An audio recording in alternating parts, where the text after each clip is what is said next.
Imagine you woke up one morning, as usual, to that familiar tone you've been hearing for years.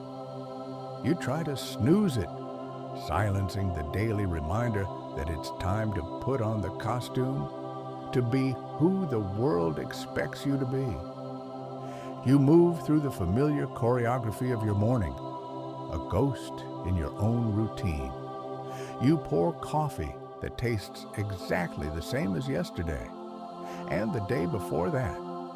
The taste of comfort and the quiet ache simmering just beneath it. You slide into your car, drop your children to school, and merge into the silent, steady river of traffic. Each vehicle carries a soul behind the wheel, faces half awake, each one holding a dream they've long since buried beneath the weight of the world. At every red light, you glance at your phone, scrolling through curated illusions of other people's joy, a desperate search for feeling in the digital noise. A notification pings, a message pulls you back into the loop, the unending carousel of responsibilities, meetings, deadlines, expectations. You step into the office, the same polite smiles, the same hollow greetings. You take your place in the vast humming machinery of another predictable day. You perform your part perfectly. You check every box. You meet every expectation. Everything is polished. Everything is correct. Everything except the person living inside of you.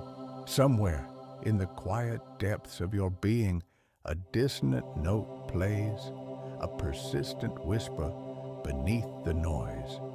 You've ignored it for years, drowned it in logic, silenced it with duty, buried it beneath the paralyzing fear of disappointing others. Because that's what the world rewards, isn't it? The brain that obeys, not the heart that questions. But lately, that whisper has been growing louder. It finds you in the stillness, at a red light, staring into nothing, in the suffocating silence of a crowded elevator, or in the dead of night. As you lie awake, staring at the ceiling, it asks, is this really all there is? When did you forget the feeling of being truly alive? You've called it burnout. You've called it stress. But what if it isn't an illness to be cured, but an intelligence trying to be heard? What if it is the truest part of you, your soul, staging a rebellion? You remember the child you once were, sensitive, curious, full of wonder. You felt the world in vibrant, sometimes painful color. It taught you early on that gentleness was weakness.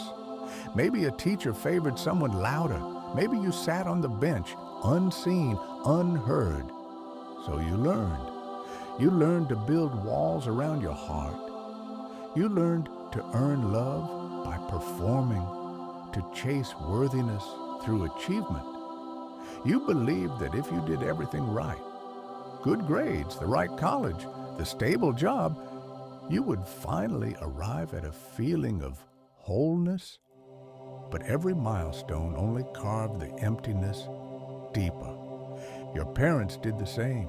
They worked hard, followed the rules, and believed stability was the ultimate sanctuary. They weren't wrong. They were just passing down the only blueprint they knew. The blueprint of survival, a generational echo of fear disguised as responsibility. Then came the turning point, the day the illusion shattered. You started to truly feel it, the suffocation behind polite smiles, the hollowness in every conversation. You saw how greed wore the mask of ambition, how shame was weaponized as motivation, how fear was the currency that kept everyone compliant and quiet. And one day, with breathtaking clarity, you realized Your soul couldn't breathe there anymore. You wanted to leave. You even tried. You gathered every ounce of your courage. You wrote the resignation letter.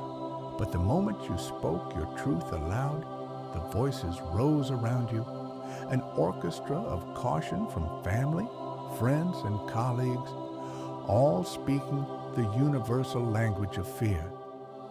Think of your responsibilities. Don't be so selfish. Just be practical. And though your heart was screaming to leave, you stayed.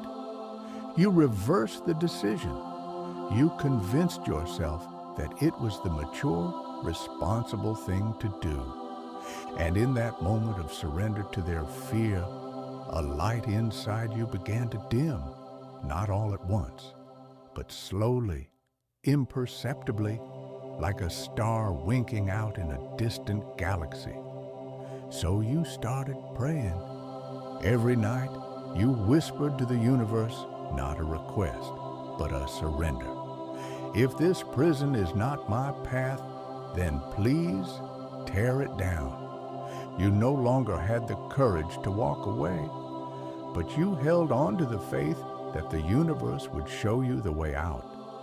And then it did.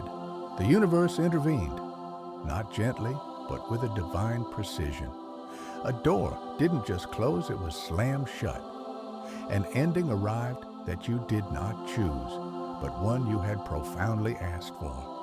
At first, it felt like confusing and painful, but deep down, you knew. This wasn't punishment. This was liberation. This wasn't chaos. This was an answer. Because when your soul whispers a truth you can no longer deny, the universe conspires to rearrange your reality to match it. It will remove what no longer serves you, whether you feel ready or not. And that is when the real journey begins. You realize that endings are not the opposite of a blessing. They are the blessing in disguise. You finally understand that breaking free was never about rebellion. It was about remembrance, remembering who you were before the world told you who you had to be. You begin to trust your heart again.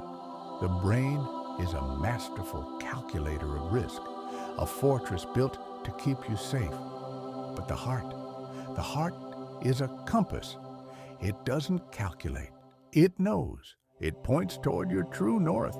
You start saying yes to what expands you and a quiet, firm no to what contracts you. You begin to create, to feel, to breathe again. You realize that surviving in a heartless environment was never your destiny. You were meant to build, to love, to awaken, not just for yourself, but as a beacon for every other soul still afraid to choose their own light. Because when you break free, you don't just liberate yourself. You give everyone around you permission to do the same. This is the great secret. True courage is not a fight. It is a surrender, not an act of control, but an act of trust. Not a choice made from logic, but from love.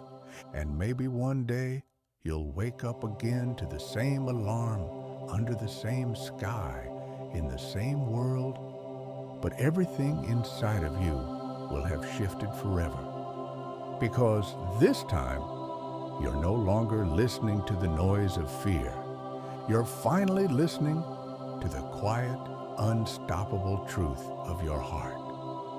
So I ask you, if true courage is not to fight, but to surrender, are you finally brave enough to let it go?